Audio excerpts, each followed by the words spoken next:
Hello everyone and welcome to Crust. दोस्तों, India में cinema, politics और क्रिकेट इन तीनों का अलग ही जुनून होता है।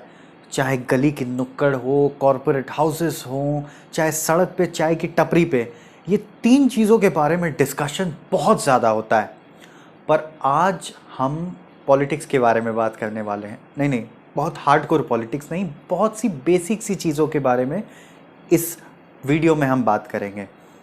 आज की वीडियो में हम बात करेंगे कि कैसे देश के दो सबसे बड़े post holders, prime minister and president, इनको कैसे इलेक्ट किया जाता है। वैसे आगे बढ़ने से पहले बहुत ही सिंप्लीफाइड वे में आपको समझाऊंगा, लेकिन एक बात आप सबको बताना चाहूँगा कि बहुत सी वीडियोस मैंने देखी जिसमें लोग बेसिक बता भी नहीं पाते कि कौन प्रेसिडेंट है, पीएम है। खैर, पीएम तो बता ही देते हैं। आई एम श्योर आप उस कैटेगरी में तो नहीं हो।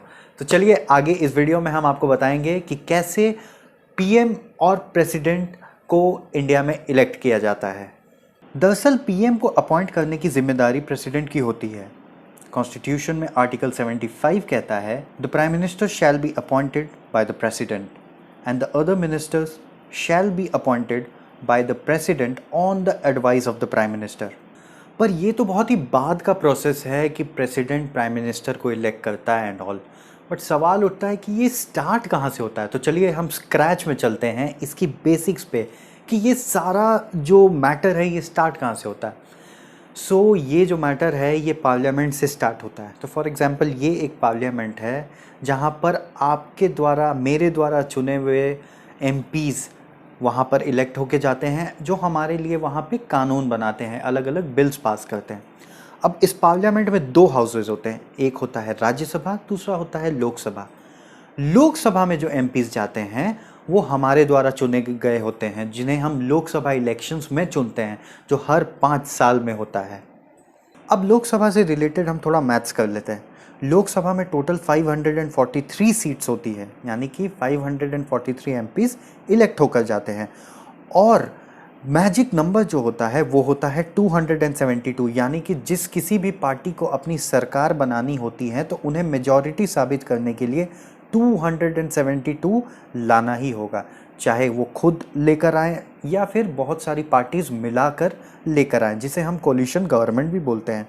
वैसे एक एडिशनल इन्फॉर्मेशन आपको बताना चाहूँगा कि 1952 से 2020 के बीच लोकसभा में 545 सीट्स होती थी, नॉट 543, जिसमें से 2 मेंबर्स जो एंग्लो इंडियन कम्युनिटी से होते थे उनको प्रेसिडेंट अपॉइंट करते थे। पर 2020 में ये नियम हटा दिया गया था।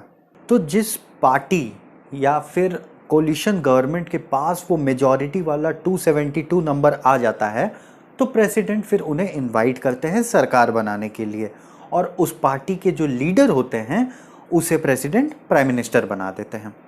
कभी कभी ऐसा भी होता है कि किसी के पास मेजॉरिटी नहीं आती है, तो उस केस में प्रेसिडेंट क्या करेंगे। उस केस में प्रेसिडेंट देखते हैं कि कौन ऐसी पार्टी है जिसके सबसे ज़्यादा हाई चांसेस है सरकार बनाने के, या वो बना सकते हैं, तो उन्हें प्रेसिडेंट इनवाइट करते हैं और उन्हें मोहलत देते हैं कि आप इतने इतने दिनों में अपनी मेजॉरिटी साबित करिए, यानी कि वो 272 वाला गोल्डन नंबर, और फिर आपको सरकार बनाने के लिए जो इनवाइट किया जाएगा, तो आप अपनी सरकार बनाइए और वहाँ के जो लीडर होंगे उसे पीएम बना दिया जाएगा। तो इस तरह से देश में, यानी कि भारत में, पीएम को इलेक्ट किया जाता है। थोड़ा सा मैथमेटिकल इक्वेशन था यहाँ पे, पर प्रेसिडेंट में तो और भी ज़्यादा मैथ्स आने वाला है, तो अपने पेन और कॉपी के साथ तैयार हो जाइए। 1950 में इंडिया के पहले प्रेसिडेंट चुने गए थे डॉक्टर राजेंद्र प्रसाद, और 2017 में डॉक्टर रामनाथ कोविंद, जो इंडिया के 17th प्रेसिडेंट, अभी जो करंट हैं वो 17 प्रेसिडेंट है। तो अभी तक 17 प्रेसिडेंट इंडिया ने चुने हैं। प्रेसिडेंट का जो इलेक्शन होता है वो थोड़ा सा कॉम्प्लेक्स, पेचीदा सा होता है, और ना ही हम उन्हें डायरेक्ट इलेक्ट करते हैं। तो घबराइए मत, हम आपको बहुत ही सिंपल वे में बताएंगे कि कैसे प्रेसिडेंट ऑफ इंडिया को इलेक्ट किया जाता है। तो प्रेसिडेंट के इलेक्शन में पार्लियामेंट के दोनों हाउसेज, यानी कि राज्यसभा और लोकसभा के जो एमपीज़ हैं टोटल, प्लस जो एमएलएज़ हैं, हर स्टेट के जितने भी एमएलएज़ हैं, इन सब के वोटों को मिलाकर प्रेसिडेंट को इलेक्ट किया जाता है। अब आइए थोड़ी मैथ्स करते हैं। जैसे कि एक नॉर्मल इलेक्शन में हर वोट का वैल्यू 1 होता है, पर यहाँ ऐसा नहीं होता। जैसे मैंने आपको बताया था कि प्रेसिडेंशियल इलेक्शन में एमएलएज प्लस एमपीज दोनों के वोट्स काउंट होते हैं। तो पहले देखते हैं एमएलए के वोट का क्या वैल्यू होता है।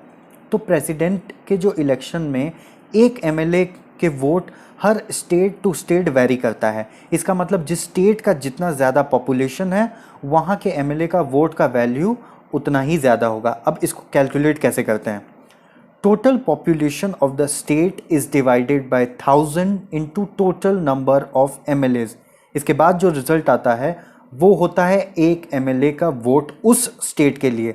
नो, अब एक एग्जांपल लेते हैं। जैसे कि दिल्ली की पॉपुलेशन जो है वो 40,65,698 है और दिल्ली में टोटल एमएलएज कितने हैं 70।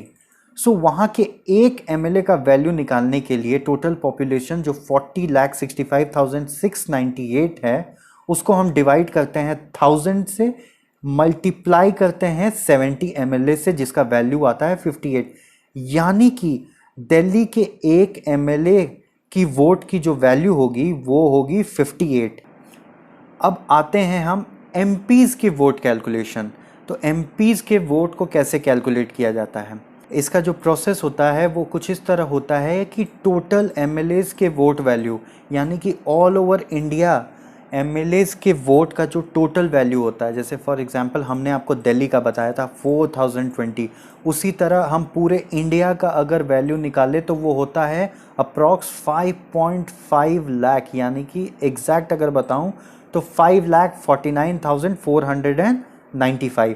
तो एमपीज़ की जो वोट कैलकुलेट करने का जो एक तरीका होता है वो होता है total value of MLA that is 5,49,495 divided by total MPs. India में टोटल एमपीज़ होते हैं 776, तो इसका वैल्यू आएगा 708।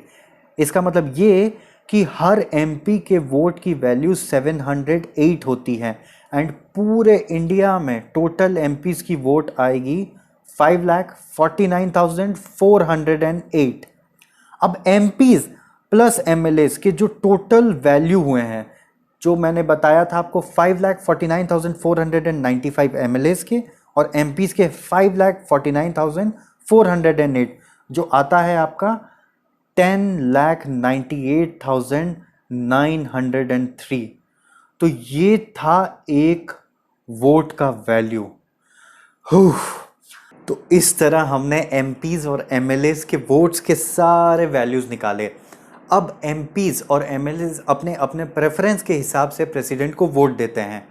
जिस किसी भी कैंडिडेट, जैसे फॉर एग्जांपल 3 या 4 कैंडिडेट्स रेस में हैं, तो जिस किसी कैंडिडेट के पास 50% ऑफ द वोट प्लस 1 अगर आ गया तो वो प्रेसिडेंट बन जाता है या बन जाती है।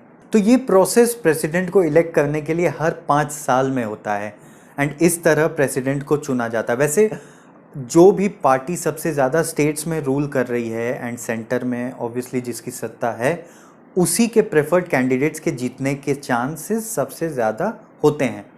जैसे फॉर एग्जांपल अभी बीजेपी सबसे ज़्यादा स्टेट में राज कर रही है एंड सेंटर पे भी उन्हीं का रूल है, तो उनके प्रेफर्ड कैंडिडेट के चांस जीतने के सबसे ज़्यादा रहेंगे। तो दोस्तों ये पूरा एक प्रोसेस था प्राइम मिनिस्टर एंड प्रेसिडेंट को कैसे इलेक्ट किया जाता है इंडिया में। मिलते हैं आप सब से अगली वीडियो में एक नई इंटरेस्टिंग टॉपिक के साथ। तब तक के लिए tune in to Crust. Thank you.